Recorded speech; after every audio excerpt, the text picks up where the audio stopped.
Hey guys, this is Therichantart and Twinnies. I realized today that I did not do a vlog yesterday for the month of August, VEDA situation. And in order for me to do 31 videos and really officially call it VEDA, because it's a vlog every day, I think I need to do 2. And it works out that I'm going to have to do 2 because this will mean that this video won't be 30 minutes long.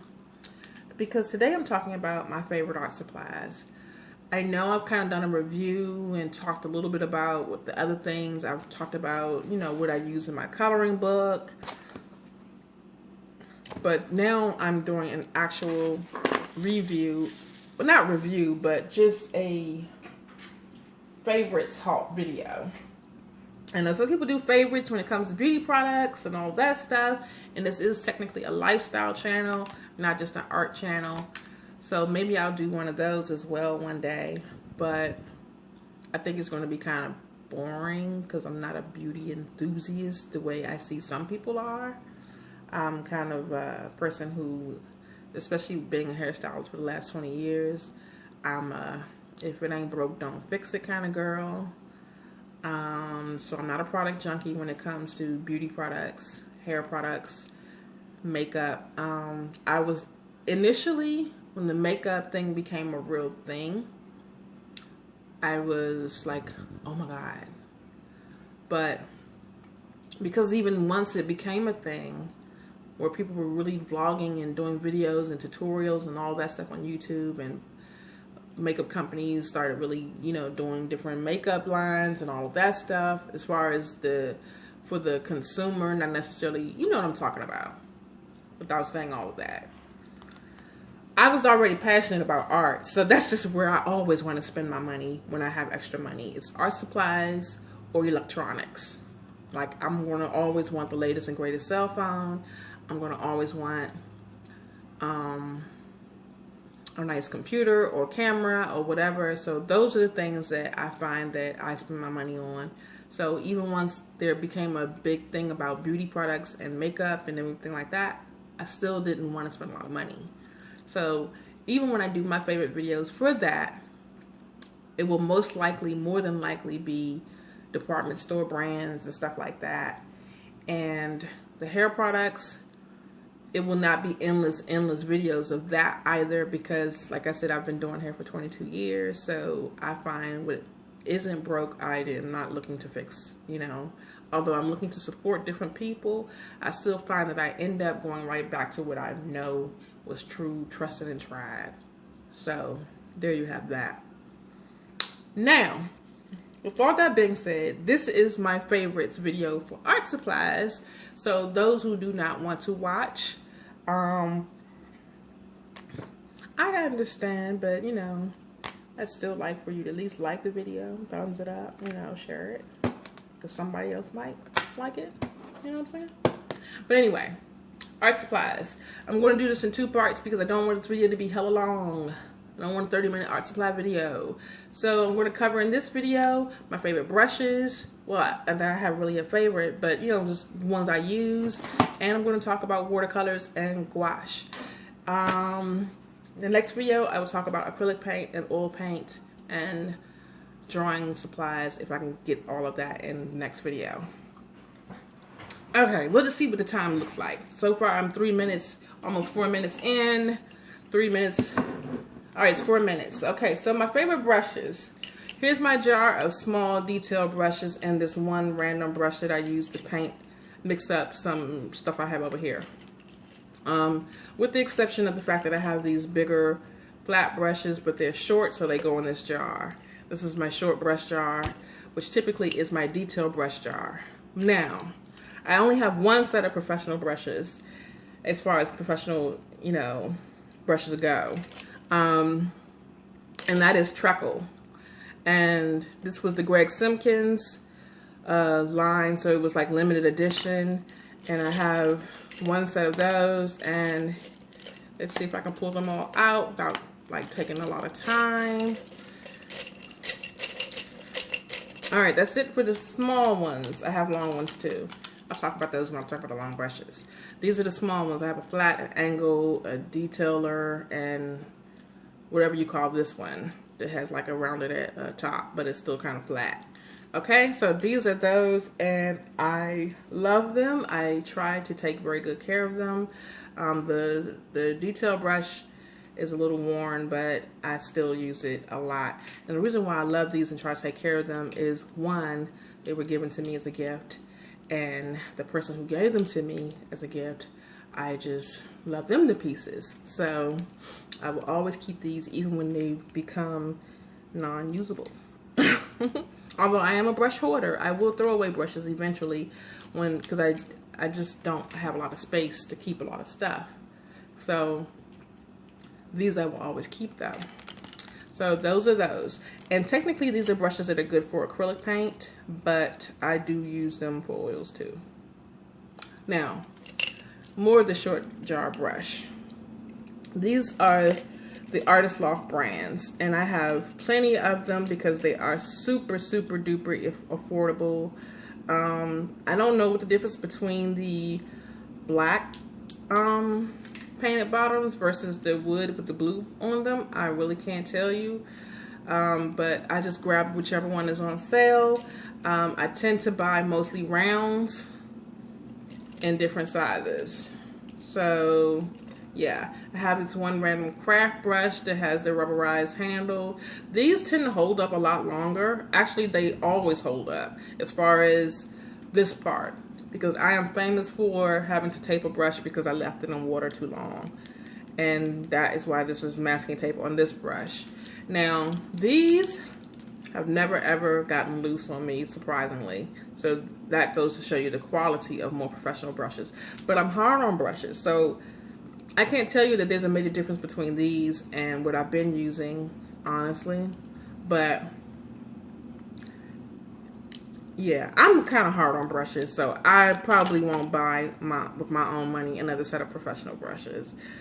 Maybe I might buy a set of oils, one specifically for oils. But as far as watercolors and acrylics and gouache and all of that goes, I'm gonna just keep buying the Artist Loft brand or whatever brand is on sale that week. So yes, I have a lot of those. I have all of them around. Some of them are liners, some of them are fine details. This is a Princeton, but I didn't spend a lot of money on it. But I find that the ones that are a little step up, I will spend just a few more dollars on, because I really need these to last, because I love my detail brushes for when I'm getting in tiny faces, like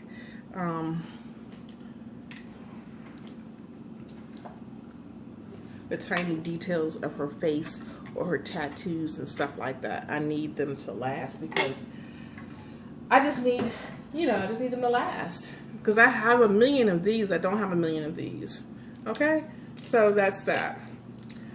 Flats I use basically for background to kind of just lay down some colors really quick. So that's what these flats I use for. And I use these for doing backgrounds, but I may be doing a particular type of pattern or texture with the bigger rounds. If I'm using a large painting, the bigger rounds are usually also for blending in skin tones, for me. That's not maybe the right or wrong way to do it, but that's just how I do it. Okay, so that is the short jar brush. Artist Loft mostly, some Princetons, and a few of the ones that were gift from Trekell. All right, so the long jar brush, brushes.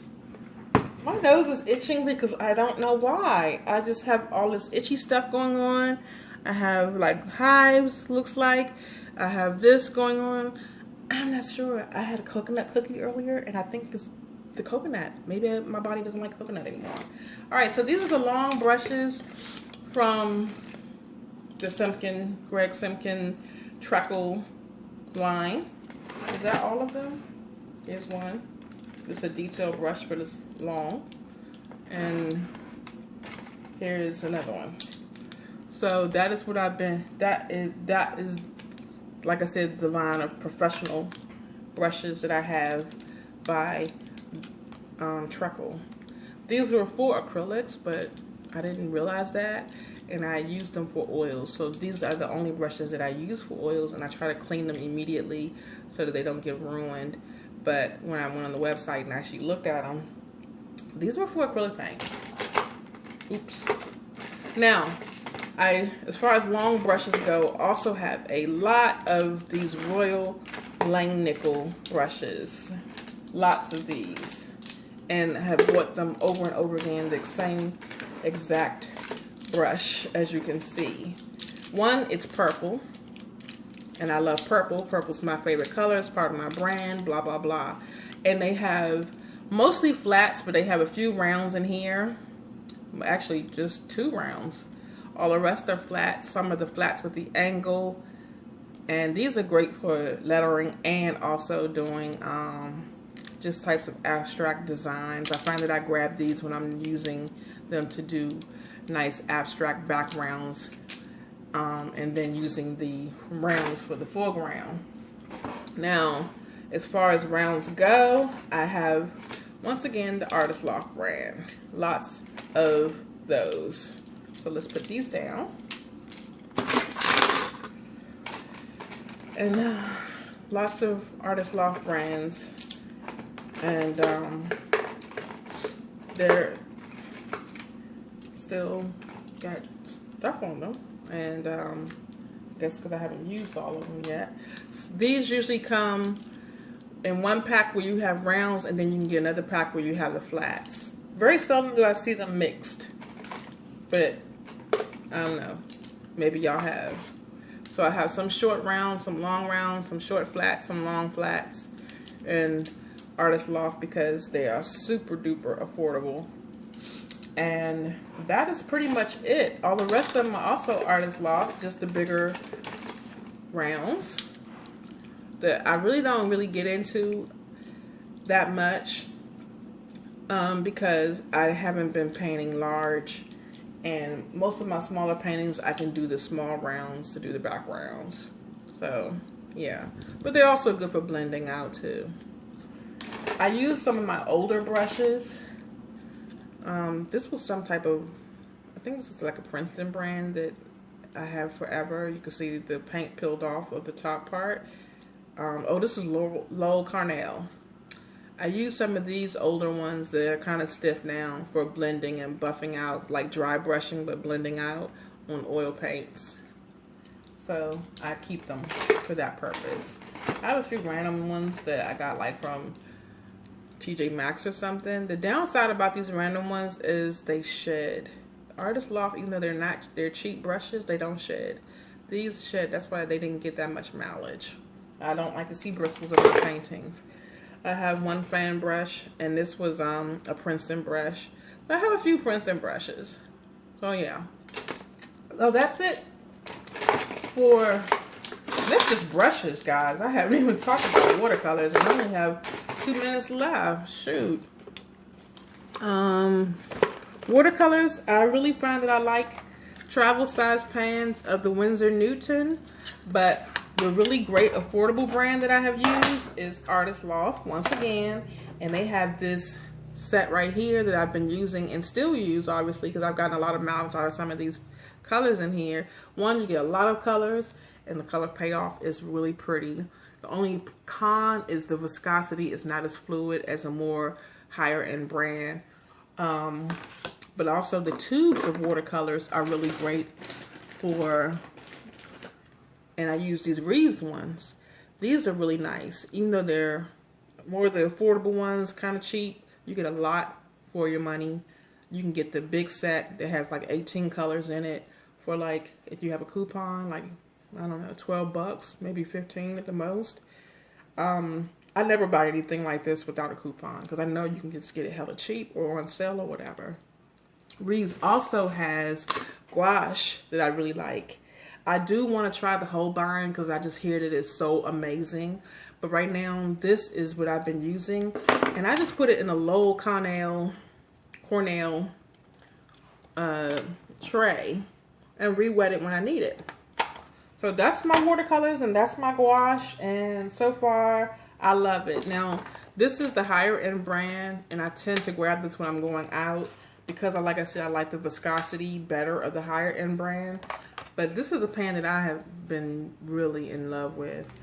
And gouache, and it kind of works as far as opacity like gouache. So I definitely recommend you guys check it out. and I'll see you in the next video. VEDA Day 6.